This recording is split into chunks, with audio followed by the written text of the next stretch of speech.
이스라엘 백성들이 포로에서 귀환하고 성전을 재건하고 또 느헤미야를 통해서 성벽도 재건하였습니다.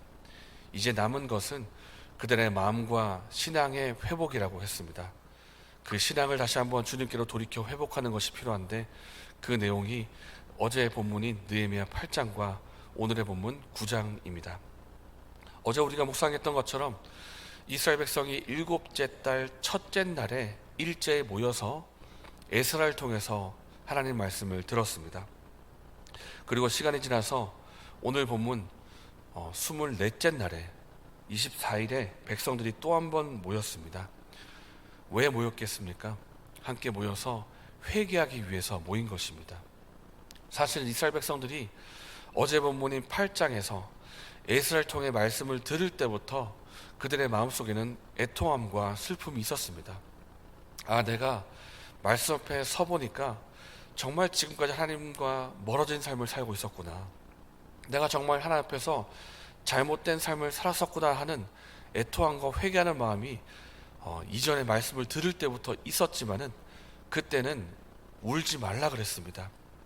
왜냐하면 그날이 7월 첫째 날이고 여호와의 절기에 해당하는 날이고, 말하자면 그 안식일이기 때문에 백성들에게 울지 말라 그랬습니다. 그러나 오늘 다시 한번 모일 때는 제대로 한번 회개하고 싶어서 다시 한번 모이게 된 것입니다. 정말 진정으로 회개하고 애통하는 마음으로 주님 앞에 돌이키기 위해서 모인 것입니다. 그래서 1절을 보면 애초에 모일 때부터 회개하러 모였기 때문에 그들의 모습이 어떠한가? 금식을 하고 나타났고 굵은 베옷을 입고 머리에는 티끌을 뒤집어 쓰고 있습니다. 정말 낮은 마음으로, 그 모습도 아주 낮은 모습으로 해서 전 국민적인 회개 운동이 일어나게 된 것입니다. 그리고 2절 말씀에 그들이 회개하면서 무엇을 했는지를 보여주고 있는데, 모든 이방 사람과 절교했다, 그렇게 말씀하고 있습니다. 우리가 에스라를 묵상할 때도 보았던 문제처럼 그 백성 가운데 큰 문제는 이방인들과 통혼하는 문제가 있었습니다. 단지 이방 사람과 결혼하는 것 자체가 문제가 아니라 그들이 갖고 있던 우상의 그 이방신들, 우상 숭배들, 그것들이 결혼하면서 같이 밀려 들어오기 때문에 여호와의 유일신, 그 여호와의 유일한 그 신앙을 희석시키는 그런 아주 신앙이 회복되는 은혜가 필요한데, 이 우상이 아주 우상 때문에 섞여버리는, 신앙의 순수성을 잃어버리는 그런 문제가 이스라엘 백성 가운데 있었던 것입니다. 이 문제 때문에 에스라가 기가 막혀가지고 수염을 뜯고 머리털을 다 뜯고 하염없이 앉아있던 그런 것을 우리가 묵상한 적이 있었습니다. 이 문제를 오늘 본문에서 회복하고 있다는 것을 보여줍니다. 그들이 회개할 때 어떻게 회개하는가? 이방 사람들과 절교를 합니다. 절교하면서 이제는 정말 이 문제에 대해서 내가 회개하겠습니다, 회복하겠습니다, 진심으로 회복하고자 하는 마음이 그들 속에 있는 것입니다. 어제와 오늘의 본문을 우리가 묵상하면서 하나님 말씀이 백성들에게 임할 때 어떤 일이 일어나는가 하는 것을 보게 됩니다.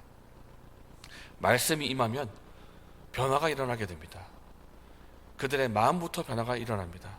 그들이 말씀을 듣고 울며 애통하든지 아니면 기뻐하며 즐거워하든지 그 마음속에 변화가 일어나게 되는 것입니다.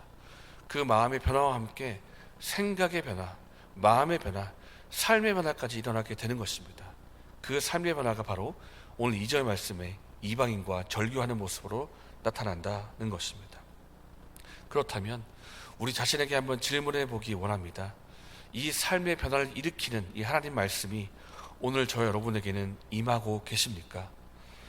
웃으며 기뻐하든지 울며 애통하든지 그 말씀의 변화의 능력이 우리의 삶 속에 나타나고 계십니까? 아니면 혹 우리가 말씀에 귀를 기울이지 않거나 귀담아 듣지 않기 때문에 말씀의 능력이 나타나지 않고 있지는 않으십니까? 하나님 말씀에는 생명력이 있고 능력이 있습니다. 그 죽은 심령을 살려 일으키고 실제 삶의 모습을 변하게 하는 능력이 하나님 말씀에 있다는 것을 우리가 꼭 기억하면 좋겠습니다. 이 하나님 말씀이 오늘 우리에게 임하기를 바랍니다. 그래서 그 말씀의 생명과 능력을 경험하는 저 여러분 되시기를 예수님의 이름으로 축복합니다. 오늘 본문에서 전 국민적인 회개와 함께 살펴볼 수 있는 또 한 가지가 있습니다. 그것은 바로 하나님이 어떤 분이신가 하는 그 고백과 인식을 다시 한번 새롭게 하는 것입니다. 하나님이 어떤 분이신가 하는 고백과 인식을 새롭게 하는 동시에 하나님과의 관계를 새롭게 하는 것을 오늘 본문에서 보게 됩니다. 오늘의 내용이 어떤 내용인가? 두 가지로 말할 수가 있습니다. 첫 번째는 회개하는 것이고, 두 번째는 회개함과 동시에 하나님과의 관계를, 언약을 갱신하는 것이 오늘의 본문의 내용입니다. 이제는 언약을 갱신하고 하나님과의 관계를 새롭게 해서 하나님과 이 하나님 앞에서 백성답게 살겠다고 하는 다짐을 새롭게 하는 것이 오늘의 본문의 내용입니다. 이때 백성들이 하는 것이 있는데 5절 말씀입니다.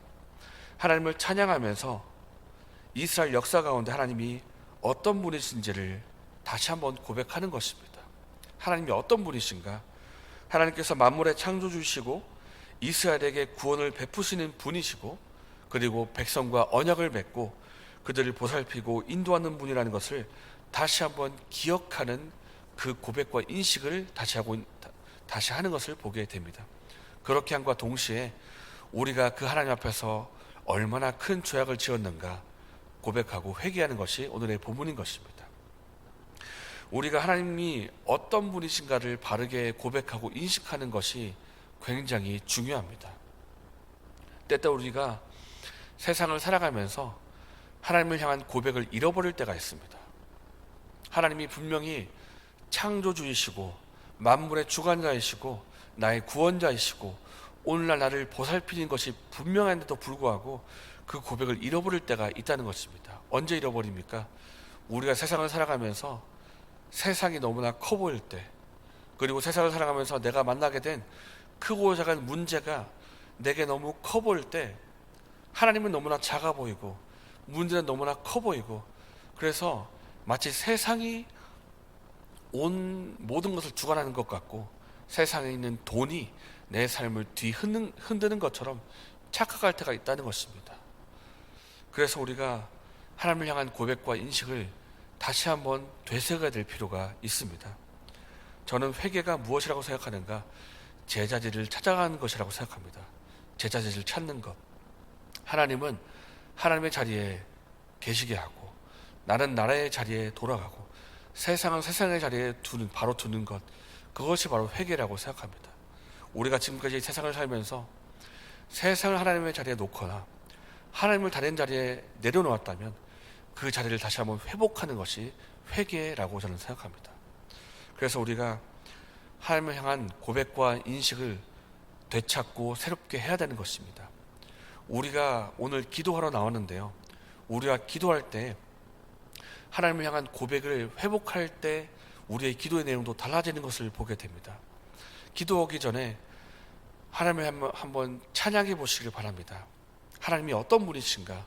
하나님께서 창조주시고 만물의 주관자가 되시고 모든 것보다 뛰어난 주님이라는 것을 고백한 다음에 기도할 때에는 문제가 커 보이지 않는 것입니다.